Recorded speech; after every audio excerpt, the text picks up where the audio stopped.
السلام عليكم ورحمة الله وبركاته. أهلا وسهلا بحضراتكم. زي ما اتعودتم حلقتنا فيها كل الأحداث اللي تخص الأهلي، فيلا بينا نبدأها مع بعض. قبل ما نبدأ حط لايك للفيديو واعمل اشتراك في القناة لو لسه مش مشترك علشان يجيلك كل جديد. أخبار الأهلي وصن داونز ومازيمبي وبيترو أتلتيكو الأنجولي وأسك نيموزا الإيفواري ويانج أفريكانز التنزاني يضمنون الصعود بشكل رسمي لربع نهائي دور الأبطال، ليتبقى مقعدين فقط يتنافس عليهم الوداد والسيمبا التنزاني والترجي التونسي والهلال السوداني والنجم الساحلي التونسي.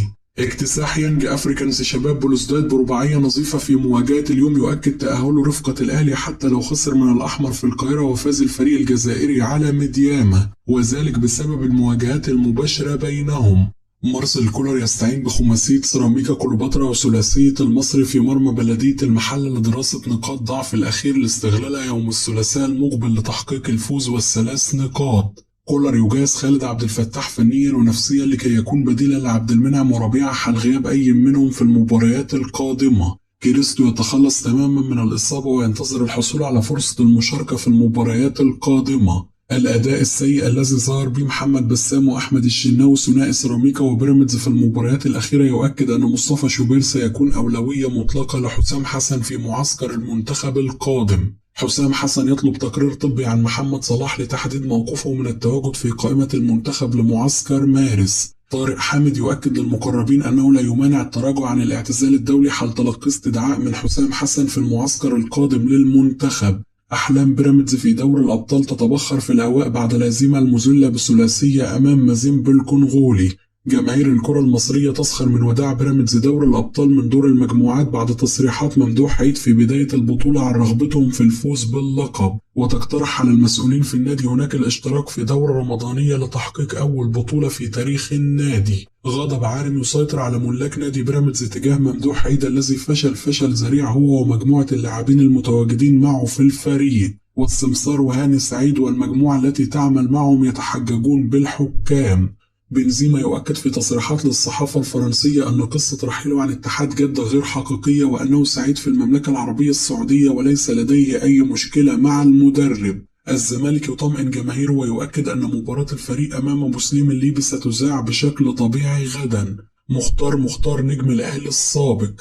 الأهلي كانت لديه أزمة دفاعية كبيرة في الشوط الأول من مباراة ميدياما الغاني. على محمد هاني مراجعة نفسه، هو لاعب أساسي في النادي الأهلي والمنتخب الوطني، وكانت تتم مراوغته بسهولة كبيرة من لاعبي ميدياما وكذلك لاعبي شباب بلوزداد. المدافع عليه أن يكون قوي وألا يسمح بمراوغته ببساطة وسهولة، خصوصا المدافع الذي يلعب في النادي الأهلي. محمد عبد المنعم أيضا قدم أسوأ مبارياته أمام ميدياما، لذا عليه مراجعة نفسه أيضا. يلعب بثقة زائدة ومستواه أمام ميدياما لم يكن طبيعي، وهو لم يكن يقدم هذا المستوى من قبل. عليه أن يتحلى بالتواضع، لقد بدأ يشعر بنفسه ولا يمكن التعامل بهذا الشكل مع كرة القدم.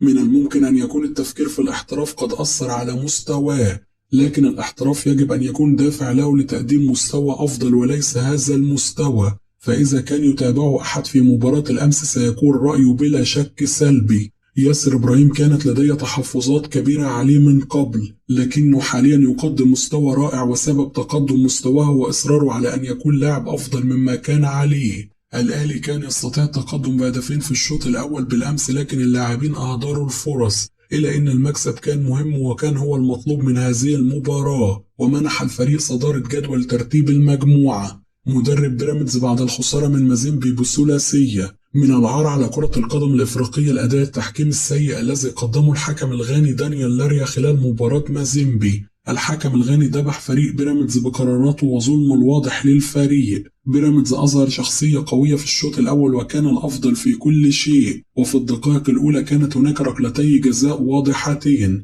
ولكن الحكم رفض احتسابهم، وكان احتسابهم سيغير الكثير من نتيجة المباراة. أمتلك فريق مميز وإمكانيات قوية ولديهم الرغبة في تحقيق شيء، ولا بد من العمل على هذا في المستقبل بكل قوة، لأن أمامنا بطولات يجب أن نلعب عليها.